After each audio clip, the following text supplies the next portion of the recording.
அதிசயங்கள் செய்கிறவர் நம் அருகில் இருக்கிறார். அற்புதங்கள் செய்கிறவர் என்றும் நமக்குள் வசிக்கிறார். ஏசாயா 43:25. நானே உன் மீறுதல்களை என் நிமித்தமாகவே குலைத்து போடுகிறேன், உன் பாவங்களை நினையாமலும் இருப்பேன். உன் பாவங்களை நான் நினையாமலும் இருப்பேன். இன்றைக்கு நமது வளர்ச்சிக்கு பெரும் தடை, முன்னேற்றத்துக்கு தடை, சந்தோஷமா இருக்கிற நேரத்தில் எல்லாம் நமது சந்தோஷத்தை கெடுத்து துக்கத்தை கொண்டு வருகிற ஒரு காரியம் என்ன? கடந்த கால பாவங்கள். அந்த கடந்த கால பாவங்கள் நினைவுக்கு வரும் பொழுது, சந்தோஷமா இருக்கும் பொழுதெல்லாம் அந்த சந்தோஷம் போயிருது. கடந்த கால அந்த ரகசிய பாவங்கள், அந்தரங்க பாவங்கள் எல்லாம் நினைவுக்கு வரும் பொழுது சில நேரங்களை வளர்ச்சியே தடுக்கிறது, நம்மை தலைகுனிய வைக்கிறது, அவமானப்படுத்துகிறது. சாத்தான் நமது பாவங்களை சொல்லி சொல்லி சுட்டி காட்டி நம்மை குன்றி போக செய்வதே அவன் வேலை. நீங்க வெளிப்படுத்தல் 12:10 வாசித்து பார்த்தீங்கன்னா, அவன் சகோதரன் மேல் குற்றஞ்சாட்டுகிறவன்.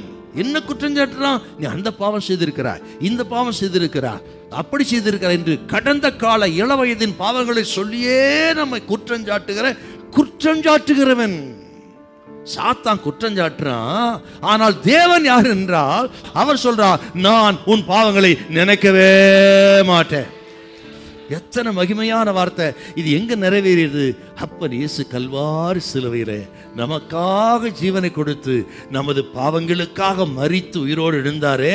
யாரெல்லாம் அவர் விசுவாசித்து அங்க ரட்சிக்கப்படுகிறார்களோ, இரத்தத்தால் கழுவப்படுகிறார்களோ, அத்தனை பேர் பாவத்தையும் டோட்டலா கர்த்தர் மறக்கிறார். அத்தனை பேர் பாவத்தையும் டோட்டலாக ரட்சிக்கப்படுகிற அன்னைக்கே, அறிக்கை செய்கிற அன்னைக்கே மறக்கிறாரா. ஆகவே தான் 1 யோவான் 1 வாசிக்கிறோம், இயேசு கிறிஸ்துவின் ரத்தம் சகல பாவத்தை நம்மை சுத்திகரிக்கிறது.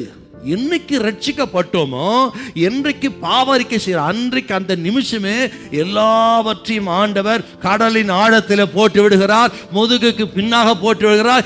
இனி அதை நினைப்பதில்லை. கர்த்தர் சொல்ல, ரட்சிக்கப்பட்ட தேவ ஜனமே, சாத்தான் சொல்லுவான், கடந்த கால பாவத்தை நினைப்போட்டி உன் சந்தோஷத்தை கெடுக்க நினைக்கலாம். இன்னைக்கு நம்ம சொல்றோம், சாத்தானே நீ சொல்லலாம், ஆனால் என் ஆண்டவர் சொல்லிக்கிறார், உன் பாவங்களை இனி நான் நினைப்பதில்லை, எல்லாம் கடலின் ஆழத்தில் போட்டு விட்டேன் என்று சொல்லி நாம் அறிக்கையிடும் பொழுது கர்த்தர் சொல்கிறார், ஒரு புதிய பலத்தை கொடுத்து இந்த நாளிலே தூக்கி நிறுத்த கர்த்தர் வல்லவர். தேவ பிள்ளையை தைரியமா ஓடு.